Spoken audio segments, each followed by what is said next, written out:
My favorite video game is Bloodborne.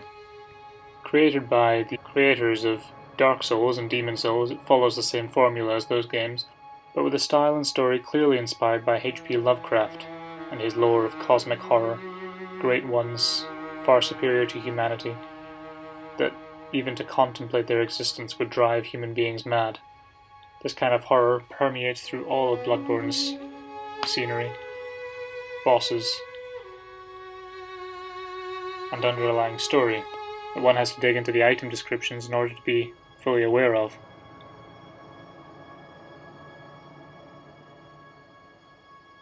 This video is not primarily about what makes Bloodborne so good.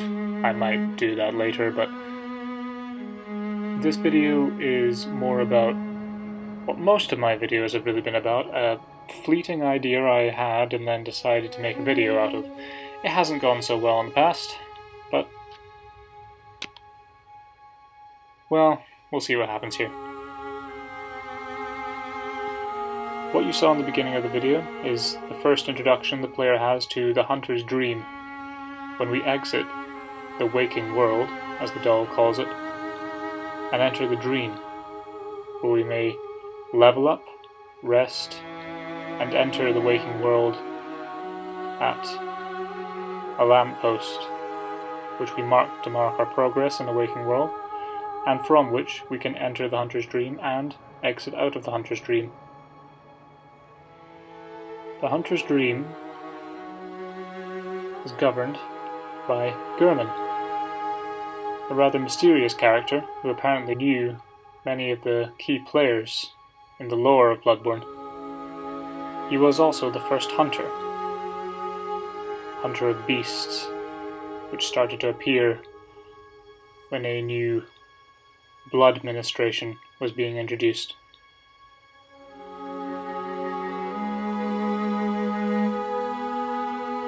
Gehrman, at some point, voluntarily trapped himself in this dream, it seems, by calling on one of these great ones. And now, he is the keeper of the dream,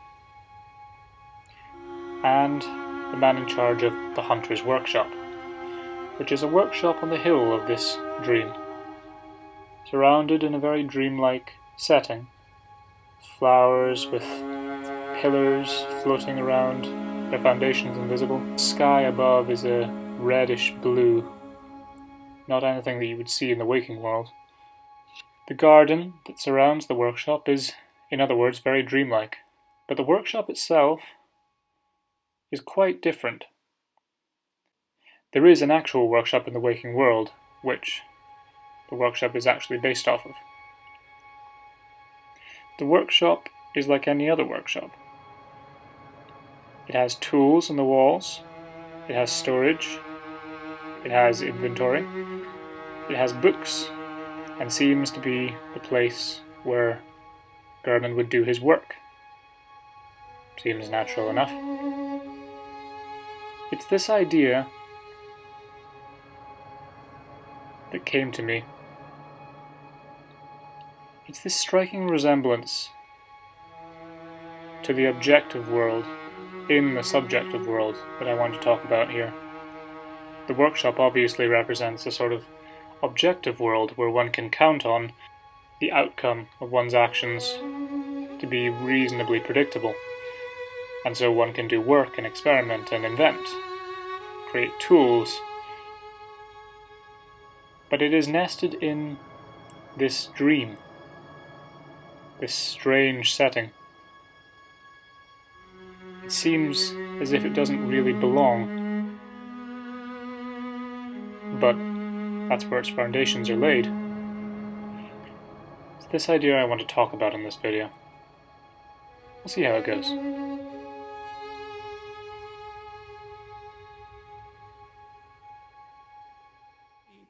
I also spent a lot of time reading Carl Jung, and it was through Jung and also Jean Piaget, who's a developmental psychologist, that I started to understand that our articulated systems of thought are embedded in something like a dream, and that dream is informed in a complex way by the way we act. So, We act out things we don't understand all the time. And if that wasn't the case, then we wouldn't need a psychology or a sociology or an anthropology or any of that, because we would be completely transparent to ourselves. And we're clearly not. So we're much more complicated than we understand, which means that the way that we behave contains way more information than we know. And part of the dream that surrounds our articulated knowledge has been extracted as a consequence of us watching each other behave and telling stories about it for thousands and thousands and thousands of years, extracting out patterns of behavior that characterize humanity and trying to represent them partly through imitation, but also through drama and mythology and literature and art. So what's so interesting to me, the thing that really did it for me was this thing, Jordan Peterson and Sam Harris, the truth, remember the truth thing, that painful truth podcast, and then they did a second one. But what I took out of that was that the subjective is just as real as the objective. And this is what gets me. This distinction is what is the undercurrent that I see in all the things I'm interested in Vervaeke and Peugeot. I think your work has this underlying metaphysical quality, and all the things that draw me, and have that. This is some interesting stuff. Mm-hmm. I really love the line here. I've learned now to take notes as I do these conversations about it's just such a simple thing. The subjective is just as real as the objective. Mm-hmm.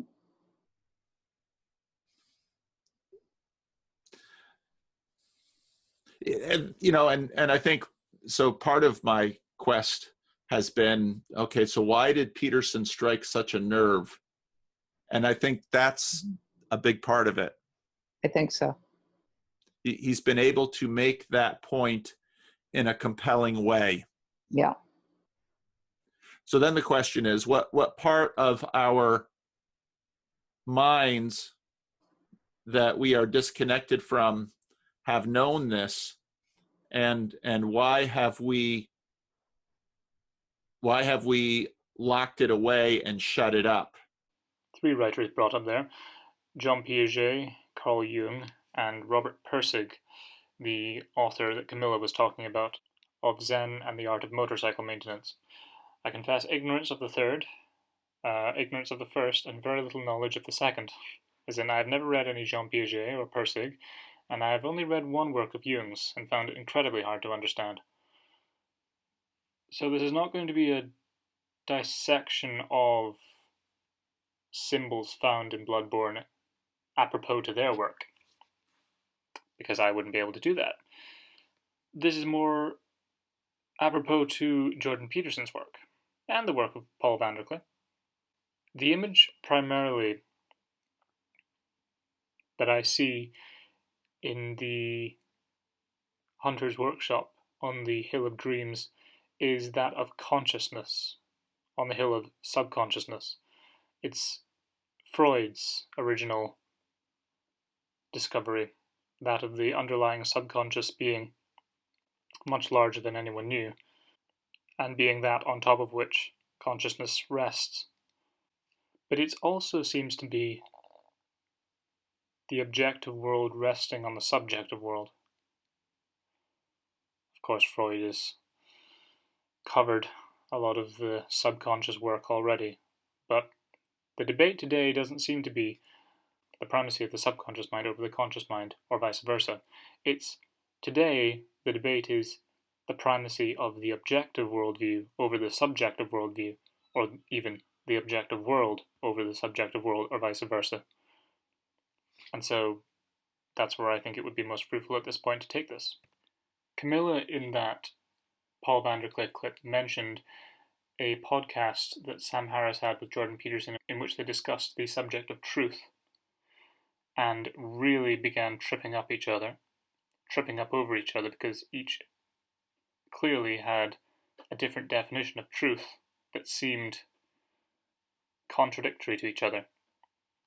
I think this illustrates, in many ways, a significant Western problem about the truth.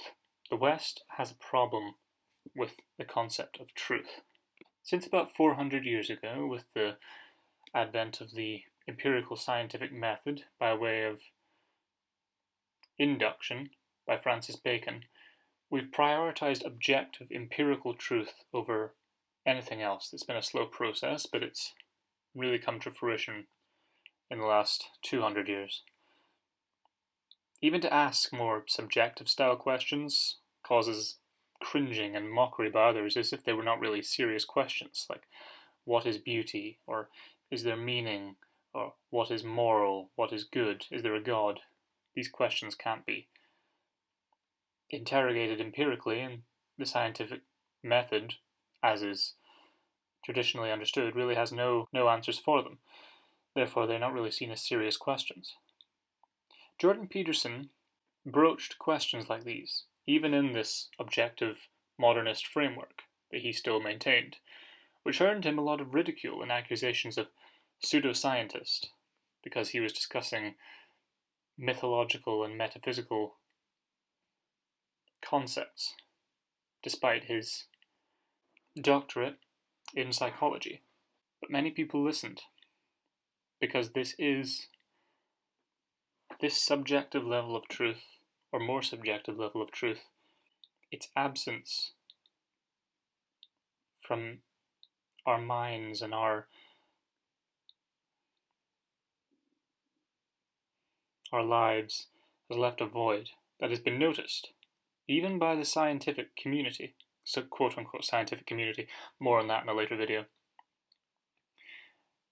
But the response in recent history does not seem to have been returned to the older forms of inquiry, art, theology, philosophy, but to try and broaden science's borders to the point where it can ask these more subjective questions.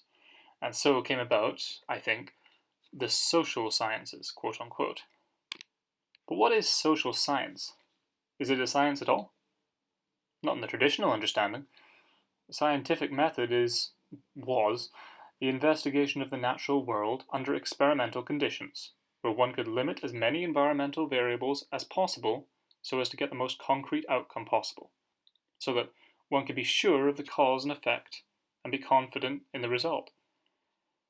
Social science studies not the natural world, but human beings, some of the most unpredictable, opaque beings, especially to ourselves, in the natural world, where any number of variables could be, and most certainly are, at play, that the scientist does not, and maybe never will, know about.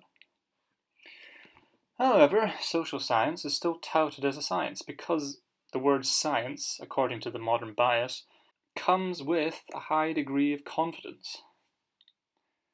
But it is not a science, not according to the old definition, which is, as far as I know, still the official definition. The problem became evident with the advent of the replication crisis in the early 2010s, where many social science and medical science studies were found to be unreproducible, a key condition for scientific viability. The crisis continues to this day.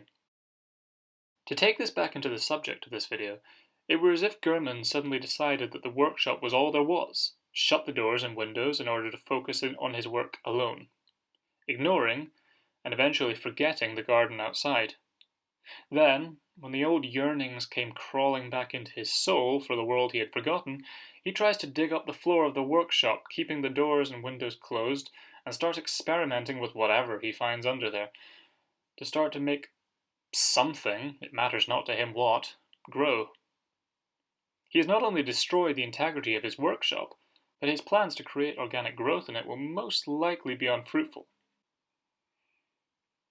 It seems to me that we in the West have inherited a workshop on a hill, but we have arrived being shut up in that workshop, with barriers to the exits and strong social stigmas against even opening the shutters of the windows. The primordial dream, or the subjective world, is one thing. It's always been there. Since the beginning of man, at least. And read any classic literature and that becomes obvious. The workshop is quite another thing. It appears to be quite new, historically. So, where did it come from? This scientific, objective, empirical world. Well, Nietzsche, the famous critic of Christianity, said this in his book, The Joyous Science. This is from Book 3, Part 111, The Origin of the Logical. How did logic arise in the human head? Doubtless out of illogic, a domain which must originally have been immense. Countless beings who inferred differently from the way in which we do now perished, and yet they may have come nearer to the truth. For example, whoever was not able to identify the same, often enough with regard to food or predators, whoever subsumed too slowly or cautiously, had less chance of survival than those who responded to similar cases by immediately guessing that they were identical. The prevailing tendency, however, was to treat similar cases as identical, an illogical tendency, since nothing is identical, and it was this which created the initial foundation for logic. In order for the notion of substance to arise, something indispensable to logic, although, in the strictest sense, nothing real corresponds to it, for the longest time it was likewise necessary for the mutability of things not to be seen, not to have been perceived. Those creatures who did not see with exactitude have an advantage over those who saw everything in flux, by itself a skeptical tendency. The exercise of excessive caution in making inferences is extremely dangerous. No living creature would have survived unless the opposite tendency, the tendency to affirm rather than to suspend judgment, to err and invent rather than to wait and see, to accept rather than to reject, to jump to conclusions rather than to do justice, had not grown extraordinarily strong. The course of logical thought and inference in our brain, as it is now, corresponds to a succession of impulses and a struggle between them, which in themselves and taken individually are all very illogical and unjust. On the whole, we only experience the result of this struggle so quickly and imperceptibly does this primordial process now take place within us. So, structure, logic, knowledge, reason, growing out of illogic, chaos, unreason, primordial origins, order growing out of chaos. That's a constant theme in Nietzsche's work, The Joyous Science, from my first reading of it anyway. Even Jung said of Nietzsche that he took man back to his primordial beginnings to discover more about consciousness. But that explanation could easily be applied to the Greeks, surely. The Romans, the Mesopotamians even. Any ancient civilization. I am talking specifically about the Western empirical scientific mind. Where did that come from? Well, again, Nietzsche said in the same work, Book 5, Part 357, The Old Problem, What is German? Further down he says, as a philosopher, Schopenhauer was the first avowed and unwavering atheist we Germans have had. This was the background to his hostility towards Hegel. The ungodliness of existence he regarded as something given, palpable, indisputable. He invariably lost his philosophical temper and became indignant whenever he saw anyone hesitate to beat about the bush here. It is at this point that his utter integrity appears. Unconditional, honest atheism is just the presupposition for his posing of the problem, as a final and hard-won victory for the European conscience, as the most consequential act in 2,000 years' worth of discipline in truthfulness, which forbids itself the lie of a belief in God. We can see what actually triumphed over the Christian God, Christian morality itself, as ever stricter conception of truthfulness, the confessional subtlety of the Christian conscience, translated and sublimated to the scientific conscience, to intellectual and scrupulousness at all costs. You may know, you may not, that I'm an admirer of Nietzsche. Nietzsche was a devastating critic of, I would say, dogmatic Christianity. Christianity as it was instantiated in institutions, I suppose, although he's a very paradoxical thinker because, for example, one of the things Nietzsche said was that he didn't believe that the scientific revolution would have ever got off the ground if it hadn't been for Christianity, and more specifically for Catholicism, because he believed that over the course of really 1,000 years, the European mind, so to speak, had to train itself to interpret everything that was known within a single coherent framework.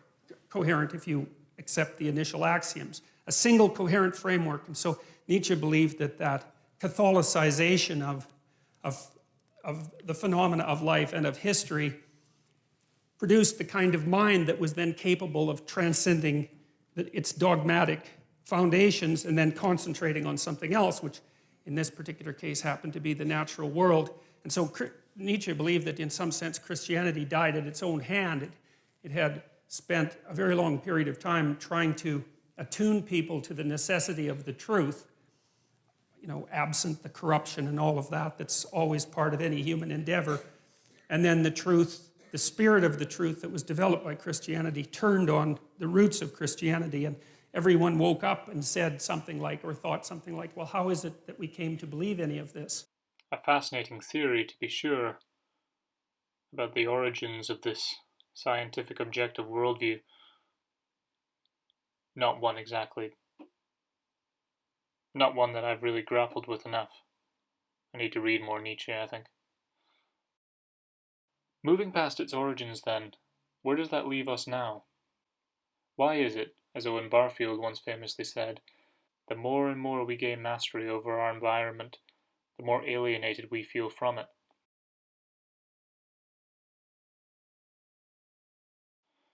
Surely we've shut ourselves in to this workshop. It's given us immense power over the natural world.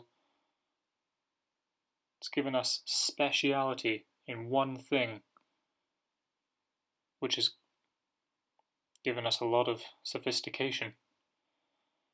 But it's blinded us, I think, to the other kinds of knowing and to the real fullness of the world.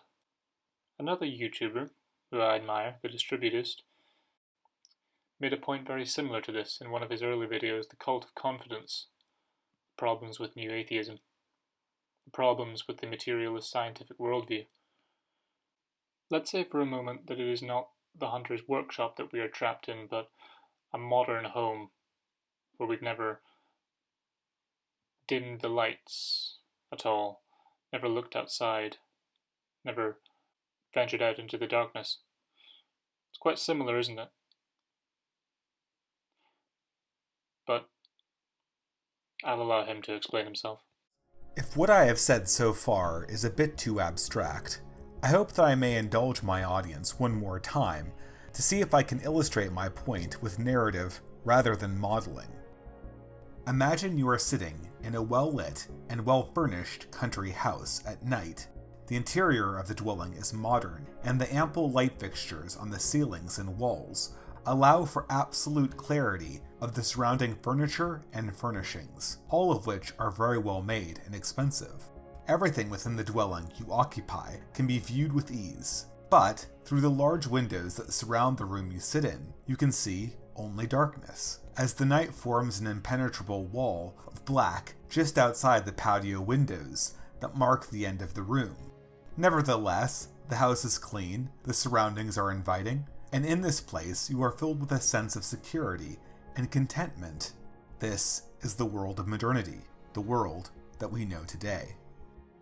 As you sit in the room, you begin to understand that you are privileged. You are born to this world of comfort and certainty, and indeed have known nothing else. However, every ancestor, every grandparent, all of your distant relationships in the past live their lives in the outside world. They belong to the night that you see only through the windows as an impenetrable abyss. They could never see their surroundings with the clarity with which you see the table, cabinets, and couch before you. They had no knowledge of the light that you see constantly streaming from the lamps overhead, and could probably not even understand the details that you see plainly in every plank and every thread of your surroundings. In their time, they only understood the night, because that was all there was. You contemplate your own role as one of the people living inside the house relative to the generations that have come before you. As you think, you find that it is most discomforting. It is difficult to imagine someone living outside of the comfort you now occupy. Some, amongst those living in the room, have an explanation. Humans living in the outside world were in complete darkness in the times before the house was constructed. They lived in blindness and were only able to escape it by entering into the light of the house. Someday, they say, we may be able to build the house lights in this room strong enough to penetrate the surrounding darkness outside the windows. But failing that, the darkness outside will never be penetrated, and the space that we live in now is all there is that can be seen in the universe. We are the first of all our ancestors to know vision, and none of our descendants will likely see much farther than we can see now. Something sounds doubtful about this story, but nonetheless, no matter how high the lights are turned up in the room, the darkness outside of the windows seems all the more solid, and try as you might to think of what it must have been like to live in that darkness with sight, you can only imagine such an existence as little more than an extended blindness. But finally, an insane thought occurs. Instead of turning the lights up, could you turn them down? Just once, instead of looking into the darkness from the light, could you experience it directly? Could you take the plunge into your own ancestors' perspective by giving up your advantage only momentarily? And so, you lower the lights. You must first overcome the creeping fear that you are regressing. You must resist the fear of the darkness and the fear that the world you know will shrink away from you and disappear as the light you have become used to disappears. As expected, as you dim the lights, you see the world contract. The darkness grows. The tables and chairs around you grow more distant. You can no longer make out the details of the wood and the decorations. The text in front of you becomes illegible and eventually disappears. As the light grows dimmer, shadows grow and consume what is around you, and you find objects become indistinct and merge together into shades. The familiar becomes opaque. That which was once obvious is consumed by mystery.